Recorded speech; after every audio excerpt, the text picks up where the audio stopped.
Good morning all of you. mytechvalley.com में आपका स्वागत है। आज हम शुरू करते हैं सी प्रोग्रामिंग। सी प्रोग्रामिंग में हम एक कंप्लीट सीरीज़ रिकॉर्ड करेंगे जिसमें बिगनर्स से लेकर इंटरमीडिएट एडवांस यूज़र्स सभी के लिए उसमें सब कुछ ना कुछ ज़रूर होगा। तो आगे चलते हैं अगली स्लाइड पे।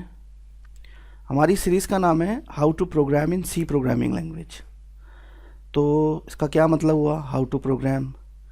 देखिए, सी प्रोग्रामिंग जो है ज़्यादातर स्टूडेंट जो सी प्रोग्रामिंग सीखते हैं करते हैं, बिगिनर्स होते हैं, आईटी फील्ड में जो लोग नए होते हैं वो लोग सी प्रोग्रामिंग यूज़ करते हैं। तो उनके सिलेबस में होती है बीसीए, एमसीए, बीटेक वगैरह कुछ करते हैं तो उन्हें दी जाती है कि भाई आपको सी सीखनी है। एमबीए वगैरह में भी होती है। बाकी आजकल तो बीटेक मैकेनिक मतलब बहुत सारे कोर्सेज में बीटेक मैकेनिकल हो, सिविल हो, इलेक्ट्रिकल हो, सी मिल ही जाती है।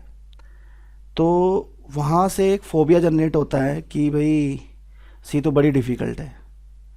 तो देखिए, प्रोग्रामिंग लैंग्वेज जो है वो रटी नहीं जाती, याद नहीं कर सकते आप इसको। एक गणित है, मैथमेटिक्स है। तो मैथमेटिक्स की तरह से सीखना चाहिए। मेरा कहने का मतलब ये नहीं है कि जिसने मैथ नहीं पढ़ा वो प्रोग्रामिंग नहीं सीख सकता। प्रोग्रामिंग सोचने का एक तरीका है।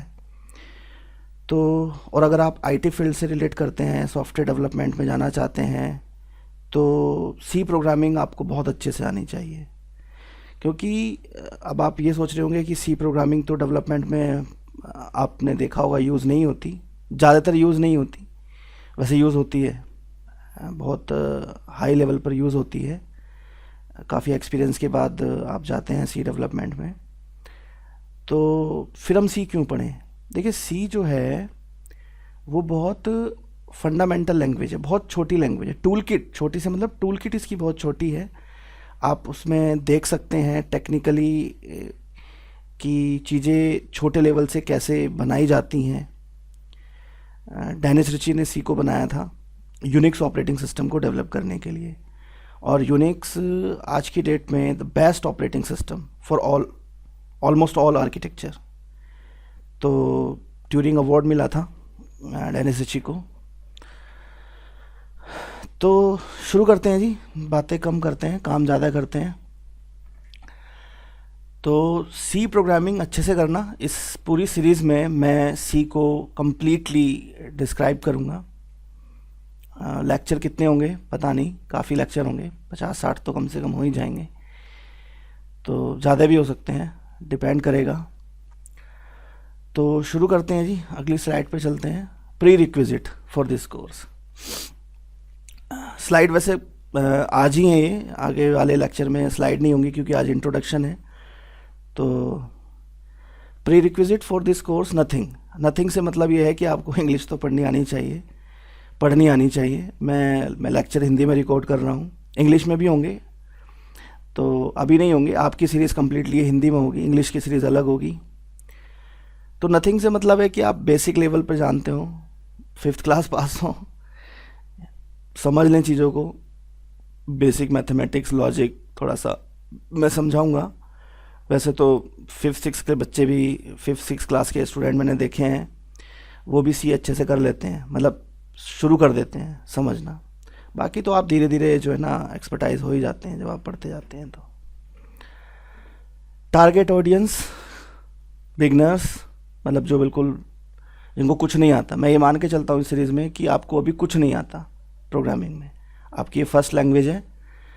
और सेकंड है जी इंटरमीडिएट प्रोग्रामर्स, मतलब सी थोड़ी बहुत जानते हैं, ठीक है, बीसीए, एमसीए, बीटेक में पढ़ी है थोड़ी बहुत, सही गलत जैसी भी है। एडवांस, कुछ लोग जो डेवलपर्स होते हैं वो अपने आप को, मतलब जो जॉब कर रहे होते हैं, वो एडवांस प्रोग्रामर्स की कैटेगरी में रखते हैं। और चाहे वो सी यूज़ ना कर रहे हों, लेकिन सी जो है वो कहते हैं जी ठीक है हमें आती है। तो तीनों के लिए है, हर लेक्चर में कुछ ना कुछ होगा तीनों के लिए। तो देखते हैं। अच्छा, in this course each lecture contain useful material for each type of users. मतलब वही है कि सभी के लिए कुछ ना कुछ होगा। तो लास्ट स्लाइड पे चलते हैं जी। तो इसमें जो है जो लोग बिल्कुल बिगनर्स हैं, जिनने आज तक अभी तक सी बिल्कुल भी नहीं देखी, सी क्या होती है, प्रोग्रामिंग क्या होती है, तो एक चीज़ देख लें, ये समझ लें कि प्रोग्रामिंग का मतलब है कि ये उन लोगों के लिए जिनको बिल्कुल नहीं पता। प्रोग्रामिंग का मतलब है कि हमें कंप्यूटर से अपना काम कराना है। तो कंप्यूटर से काम कराना है तो उसको बताना पड़ेगा। तो बताने के लिए एक लैंग्वेज यूज़ होगी, तो उसे हम प्रोग्रामिंग लैंग्वेज कहेंगे। तो कंप्यूटर को प्रोग्रामिंग लैंग्वेज के थ्रू हम ये बता सकते हैं कि उसे क्या करना है, उसी हिसाब से फिर वो काम करेगा, क्योंकि कंप्यूटर एक प्रोग्रामेबल मशीन है जिसको हम प्रोग्राम करते हैं। अब आप कहेंगे जी आप तो प्रोग्राम नहीं करते, आप MS वर्ड यूज़ करते हैं, आपने तो प्रोग्रामिंग नहीं की। जिसने MS वर्ड बनाया उसने प्रोग्रामिंग करके आपके लिए वो सॉफ्टवेयर लिखा, वो एप्लीकेशन सॉफ्टवेयर लिखा। तो एप्लीकेशन सॉफ्टवेयर प्रोग्रामिंग करके ही लिखे जाते हैं, और अगर आप अपना सॉफ्टवेयर लिखना चाहते हैं तो आपको प्रोग्रामिंग खुद से आनी चाहिए। अच्छा, तो इस तरह से होगा जी ये लैंग्वेज। हिंदी आप जानते हैं, इंग्लिश भी आप जानते हैं। अब ये एक नई लैंग्वेज आ गई है जी, ये हैश इंक्लूड stdio.h। तो इसका सबका अपना अपना मतलब है, देखेंगे क्या मतलब है। कुछ इंट मेन वॉइड लिखा है, प्रिंट है। मेरी वेबसाइट भी है mytechvalley.com, उस पर आप जाकर देख सकते हैं। अभी जस्ट इनिशियल फेज़ में है। चलिए जी, छोड़िए इसको, हम बात करते हैं प्रोग्राम की। तो प्रोग्राम में एक ये प्रोग्राम है, इसको प्रोग्राम कहते हैं। एक फंक्शन है मेन, कुछ इंक्लूड किया हुआ है stdio.h। ये सब देखेंगे हम आगे। फ़िलहाल जो लोग थोड़ी सी सी जानते हैं, मैं उनसे एक क्वेश्चन पूछता हूँ, वो एक्सप्लोर करें थोड़ा सा। ये stdio.h, अच्छा हेडर फाइल है, ठीक है। कुछ लोगों ने कहा जी ये हेडर फाइल है, ठीक है।